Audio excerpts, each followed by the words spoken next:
And I'm so super excited for our guest today. I can't even hold this in. Her new book is being released today. So we are so lucky to Yes. be able to have her on the show. And our guest today is Karen McGregor, and we're going to talk about how to be more influential, how to make your ideas spread, how to make a bigger impact in the world. And when I first met Karen, and this is a big part of what she does, she's the founder of the Speaker Success Formula, which is a training company that's trained thousands of people all over the world on powerful speaking skills. She speaks from experience. She's got a TEDx video that's fabulous. You guys go out and find it. Karen McGregor will give you her contact information to find it. She's had over 1 million views, which is no easy thing because there's lots of TED competition out there. She's been on stages with Tony Robbins and Deepak Chopra.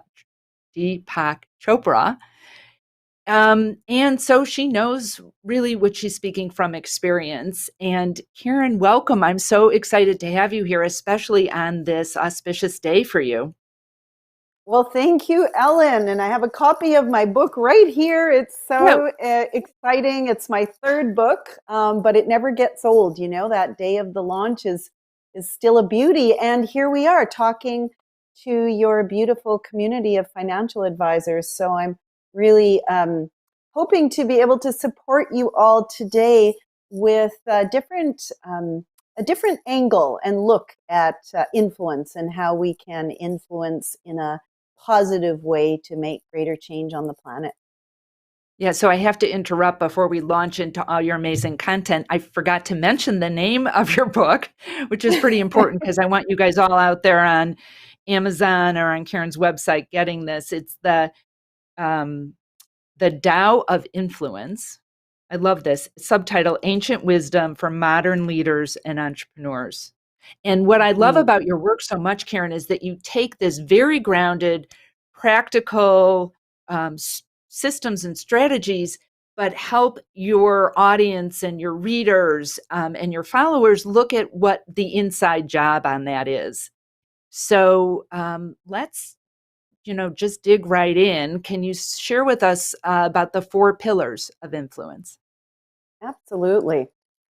So right before I share that, just wanted to give you a context that when I work with speakers, many speakers and financial advisors, who speak or who share your message as well, there's usually something, if we're not reaching the goals that we've set, or we haven't really reached that level of expanded influence that we want, there's usually something getting in the way.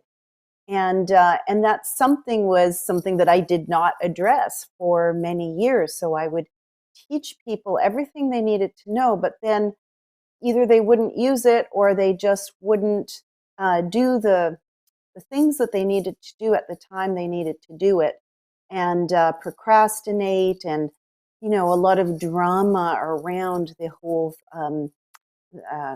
movement towards where they wanted to go. So that was partly why I created the Tao of Influence as well, is how can we experience a challenge but not be overcome by it? How can we do what needs to be done without creating a huge amount of stress? Does that make sense, Ellen? 100%. And it's not just the stress of like your audience that were coming to you, or in that part of what you were talking about for your speaking training. But I imagine these are principles that happen in every area, right? So there's stress. I think the whole planet is in stress now, but for advisors, they're dealing with the stress of what their clients are dealing with. They may live in a part of the country that's under climate things right now. There's fires, there's hurricanes coming, there's major Yes. things.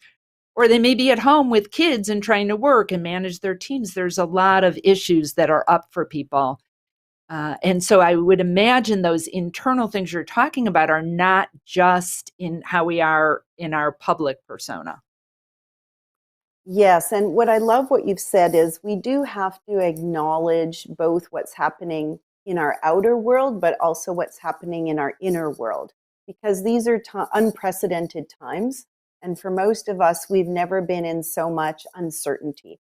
So it is important to, I believe, to become the person that then influences those other people that are your clients. As financial advisors, you know, money is probably one of the most sensitive subjects on the planet. And so becoming that person on the inside that is able to then take what you've become and influence people on the outside is really what I think is the ultimate. And so in the four pillars that you asked about, Ellen, the first one is the most important because the other three wouldn't really be fully developed without it, is the pillar of power. So how we navigate power in our lives, with our clients, with colleagues, with our family. And it all starts, of course, when we're very young. And when we try to get our needs met when we're extremely young, we're just full of love, and we're full of joy, we're full of love, we're full of exuberance, and we just want to get our needs met, and we get them met in pretty simple ways. But as we get older, those needs become more complex, and then suddenly we make up that people don't want to help us get our needs met, and we end up thinking, start to think, okay, if this person or these people are not going to help me feel good or not help me have my needs met, then I'm going to choose to have those needs met in other ways. So this is where all of our power patterns originate from. And when I say power patterns, it's where we choose to distort the natural love power that we have. So instead of having an open heart and calm and happy and fulfilled, suddenly we distort it and we become one of what I call 8 power patterns. So as an example, someone who controls a lot, you know, that person probably, and this is, you know, for me, very significant in my life too, is if you have the tendency to control a lot, it's probably because as a child, you did not feel safe. You perhaps had people around you that did things that were not predictable. The environment was maybe not as secure as you would have liked it as a child. And so you made up your mind as a young child that you were going to create your own reality, which is a wonderful thing for entrepreneurs like financial advisors, to create your own reality. But if you're creating your own reality as resistance to what is happening, then you can create that control, that power pattern of control. So that's one example. There's many in my book that I talk about. But if we don't deal with these things, what ends up happening is that when we get to a pandemic, when we get to something like this that we've never experienced before, all of our old power patterns start to creep up. So for some of us, we back away and we say, I don't want to be part of this world. I'm just going to be in my little corner, do my little thing, and that's it. And others of us are, you know, we launch into victimhood. And that could be just with our family, maybe not with our clients, but it could be that we complain every day to our family or to our friends. And so to watch ourselves and the dynamic is so important, because as influencers, everything that comes out of our mouth, everything that we think, all the ways in which we are every day matter. I always say that we spend far too much time thinking, what am I going to do with my life? And not enough time thinking, who am I being while I'm doing all this stuff?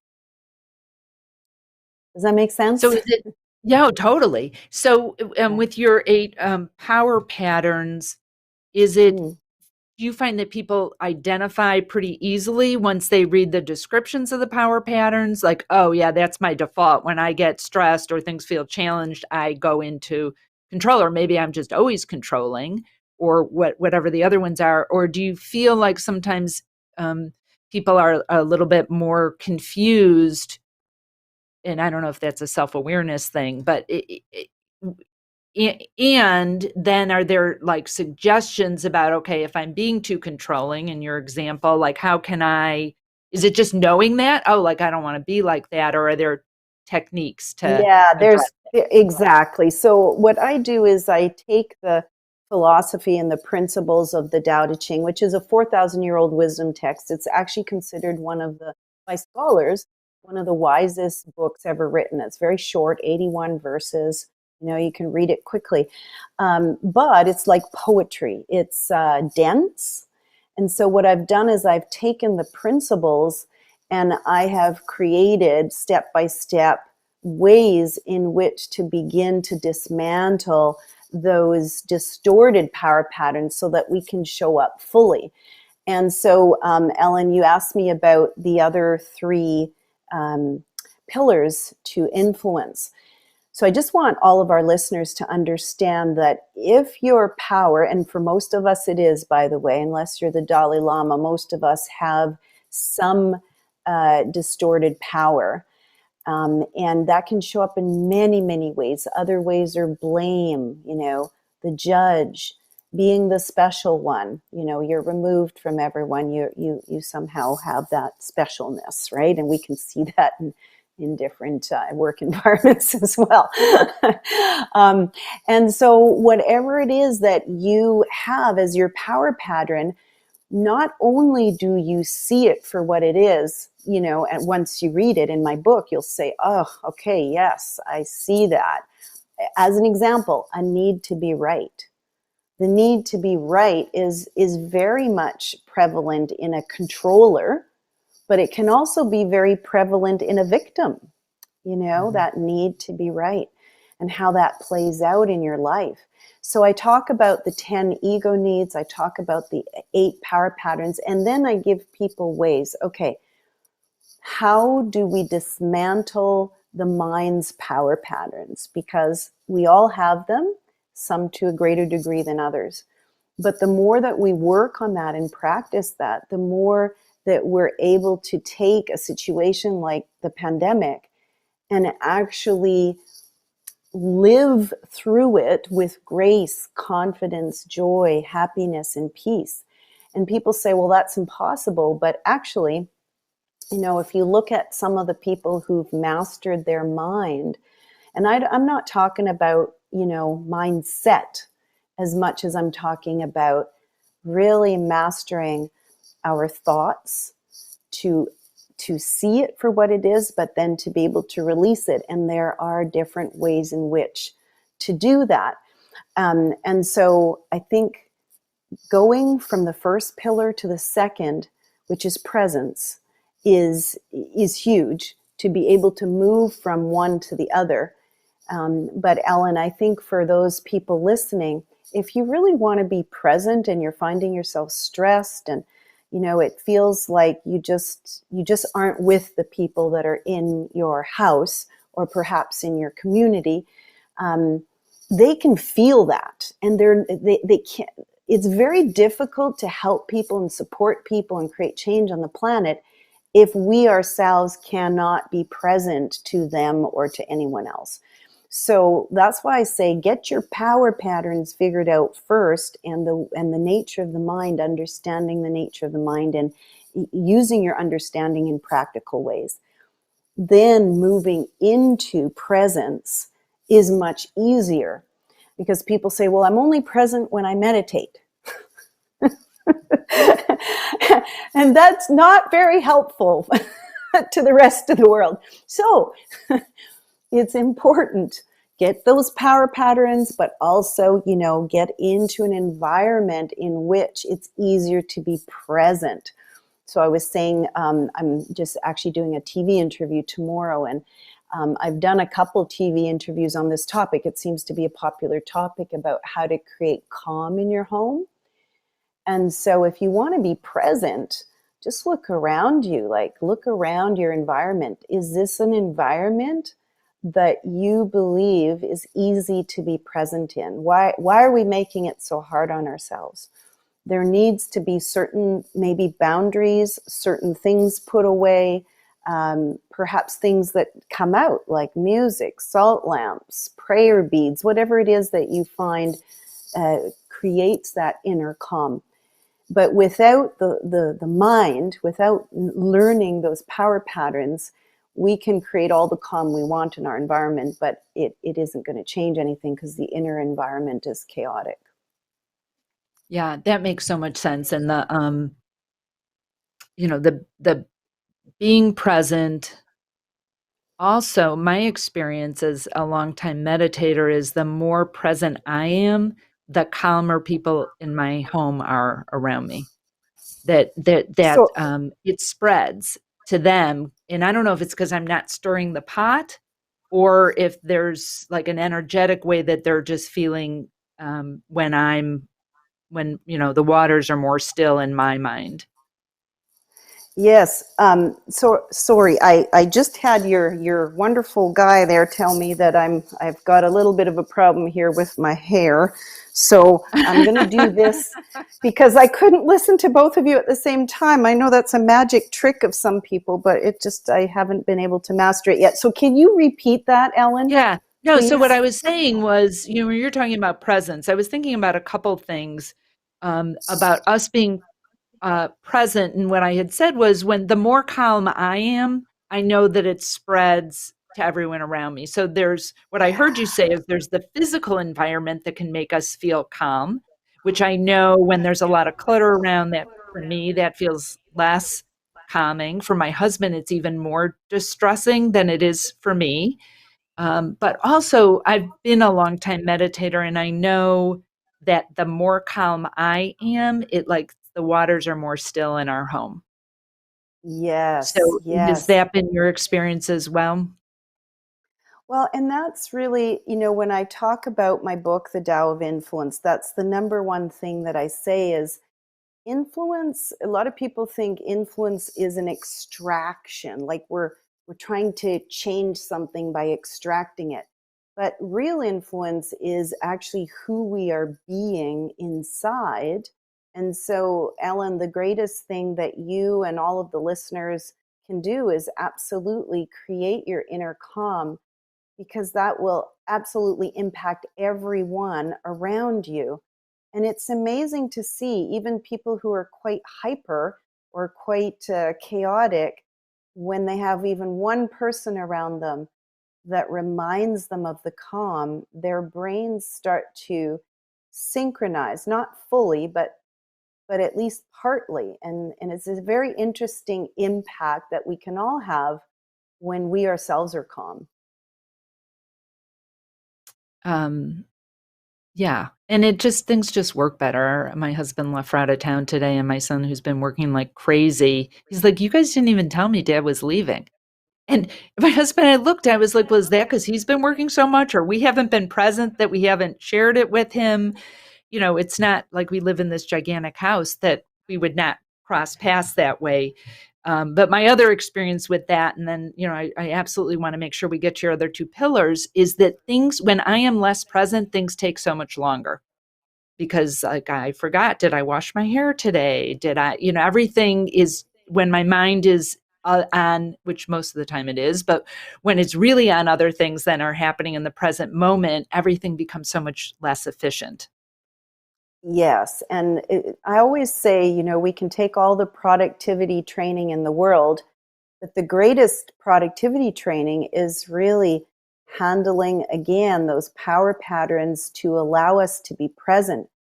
Because when we're gripped with fear of the future or concern about the past, which is almost always for most people, if we really start to watch our minds, the mind will, even if you think you're in the present, the mind will often grab onto something like, oh, this is such a comfortable chair, and then immediately start thinking about other times when you had a comfortable chair, or maybe an uncomfortable chair. Oh gosh, my butt was so sore that time. I'm just making fun, but that's how the mind works. We are constantly making associations with everyone and everything. So, again, learning to dismantle that and be fully present, it's very difficult to say. That's why I always say on TV, it is difficult to make a quick fix solution for presence because there are steps involved in order to get there. It's not just like, well, Ellen, why don't you just be more present with your family? Well, that will last about 3 minutes, Or right? 3 seconds, right? The Or way yeah, our three mind. seconds, yeah. Good. So Yeah, share with us the other two pillars, Karen. absolutely. So the third pillar is purpose. And I think for anyone who is an influencer, and when I say influencer, I mean someone who creates real change for others, for the planet, for their community, both in what they do and by who they are, right? And so with purpose, a lot of people say, well, right now with all the things that are going on in the world, do I really know what my purpose is? And so I talk about how to get really clear on your purpose to do in the world, the actions to take, the perhaps the goals that you want to set. However, I also talk a lot about the higher level purpose, which is our purpose to love. And so if we're a dishwasher, at a restaurant, I always say that person has more of a chance of being an influencer and impacting the people around them if they do it with love and joy and laughter versus a CEO of a company who's acting like an ass and everybody's afraid of him or her, or is doesn't even want to be part of the company because of the hangups and the power patterns that this person has. So we influence is not a title. It really does come from the purpose, the greater purpose that we are here to love each other. We're here to love the planet. And if we forget that, then our titles, our identities become so important because that's what we think it makes us who we are. And I think my next book, Ellen, is going to be called Identity because I dent itty. So what I love about that description of purpose, it takes I think sometimes people feel so much pressure, like, I don't know what my purpose is. I know I'm supposed to have a purpose. But when you make it as expansive and also as simple as to love, like we can all say, well, I can do that. It doesn't have to be specifically my purpose is to impact a million people through my books or whatever someone says their purpose is. It's so foundational that we can all really get behind that. And I just think also feel what an incredible impact that would have. Yes. Yeah. And, Mother Teresa, I remember reading a long time ago, bless her heart, she had a very influential, wealthy businessman come to her. And he was really struck by, who she was and what she was doing in the world. And he said, I just want you to tell me, how can I, create a great big global impact? I want to do something big. And she said, "Do you know your neighbor?" And he said, "Well, what do you mean?" "Well, do you know your neighbor? Let's start there." And it always brings tears to my eyes, because getting all choked up. But we forget how these beautiful, small, daily pieces of love that we emanate from ourselves can affect so many people. And so part of us, it is, we want a deeper purpose to do, to act, to create an impact. And I'm all about that with my systems and structures that I teach people. But without the deeper understanding that love always must lead that, otherwise we get into big trouble.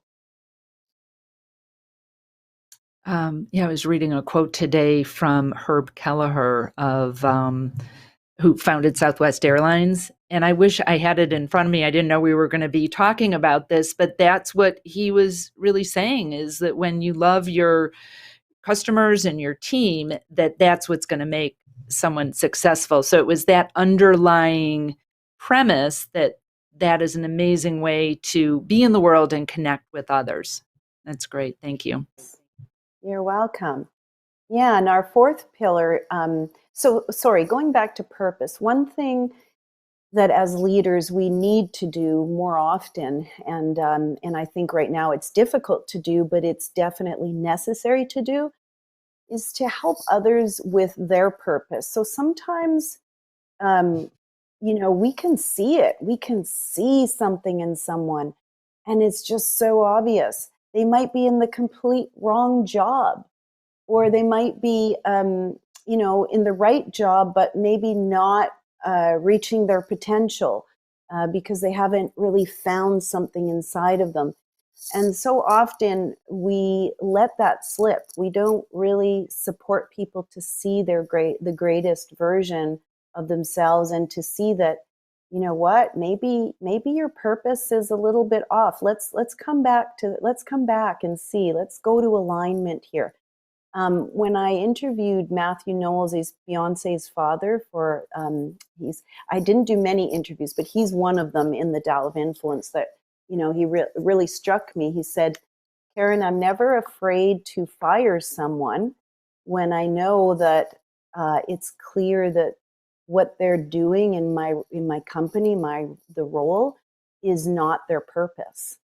And I thought to myself, what a different and beautiful way of looking at our roles at work.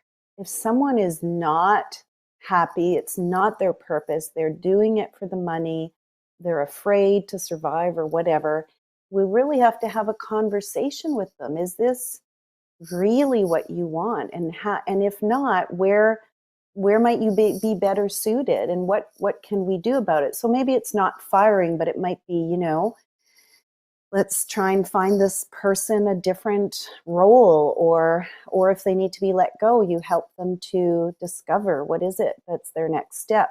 So I think we have to take care of each other, because this is a time where people do deeply need to feel a sense of purpose.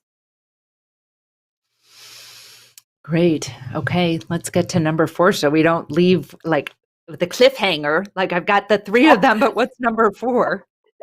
Okay, really quickly. Number 4 is potential. So when you have the other 3, we've worked on, the power patterns, we've worked on being present, we support each other and ourselves to tap into those deeper levels of purpose. Then we can go to what I call a different level of mastery, a different level of potential.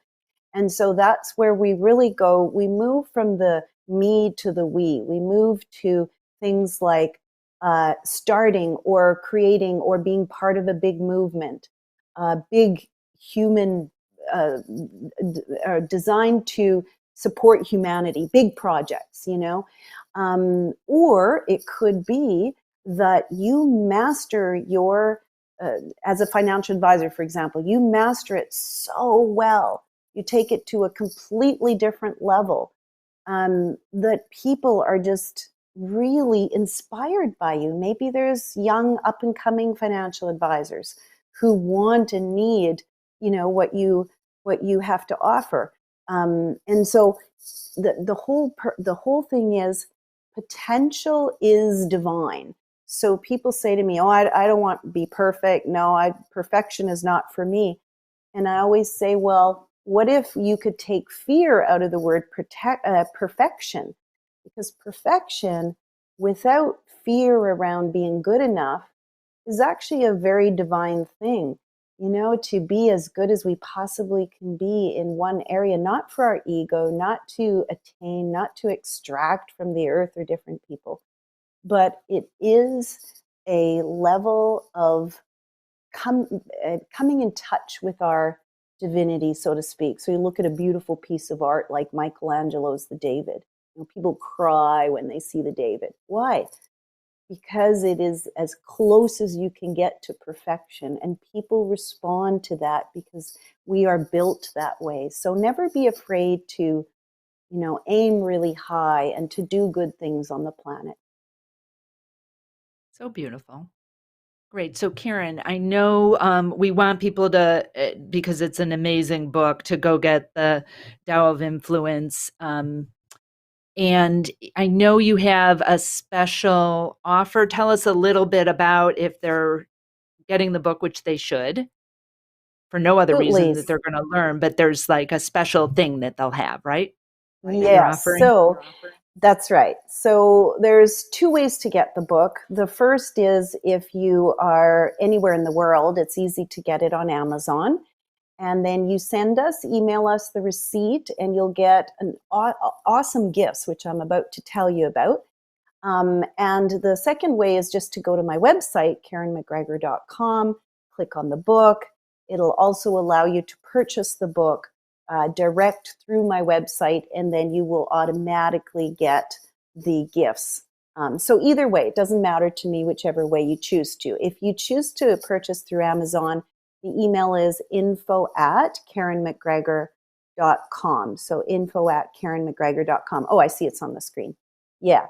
So you can just let us know, and you will actually be part of a full day writer's retreat if you like to write, or if you want to gift it to someone.